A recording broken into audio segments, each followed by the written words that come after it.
everyone to the International Overdose Awareness Day. My name's Shannon Speechley. I'm a drug and alcohol counsellor, social emotional wellbeing counsellor here at Marrin, Weejali, Aboriginal Drug and Alcohol Healing Centre based in Mount Druitt. Today we come together for this annual global event held on the 31st of August to raise awareness on overdose. Time to remember and a time to act. It is about educating people in order to reduce the stigma surrounding drug-related deaths. It is about acknowledging the grief of the families and friends who have lost a loved one to an overdose. This year we have Isaac, who has kindly offered to share how he almost became another statistic for the tragedy of overdose.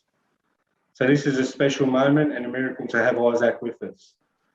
So please, Isaac, can you tell us what almost happened, mate? Yeah, hi everyone. 2 years ago, I overdosed. I was on a bender and obviously had a concoction of drugs in my system. From 20 years of drug use, I just kept using, and then 2 years ago I overdosed in public, and my heart stopped in the ambulance, and I ended up on life support for 4.5 days, non-responsive.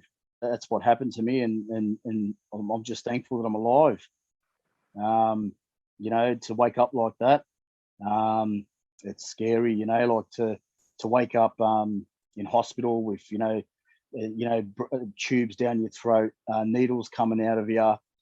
2 nurses attending to you. I had machines, breathing machines. I had needles everywhere. It was just the full works. To wake up like that and to be in that state, it was real scary. Very scary. So lucky to be alive. Very lucky. And thanks for sharing that, Isaac. So looking back, what signs would you look out for or tell others to take seriously?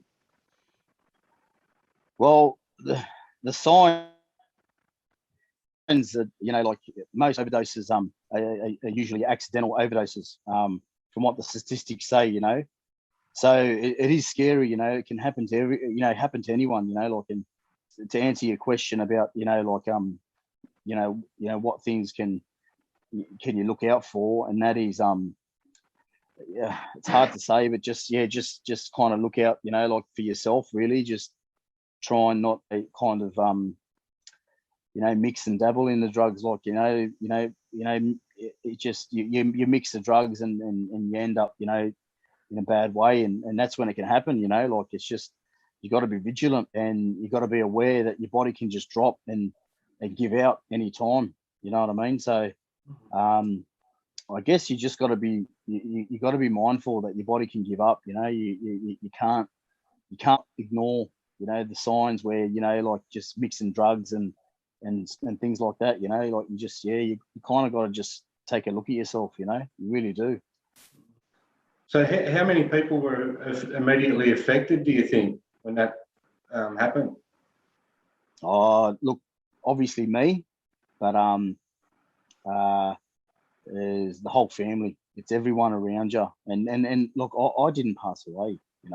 Thank God I didn't pass away. But when I got out, it was my daughter's 18th birthday, and when I came home, they were having a big birthday party, and when I got out of the car, they all see me and they came up to me and said, what's going on, Dad? And I was still in the nightgown, and I was weak, and I was just not very well. And when they see me and I told them, I said, I've been in hospital, overdose, they broke down and started crying. And to have the look on your,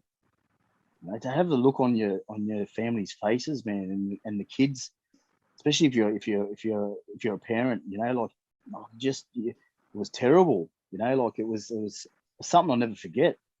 And the way they broke down crying, I just thought to myself, no, I can't do this, and I can only imagine like if I did pass away, what the impacts that would have had on my kids, like that's just a no-no, that's selfish.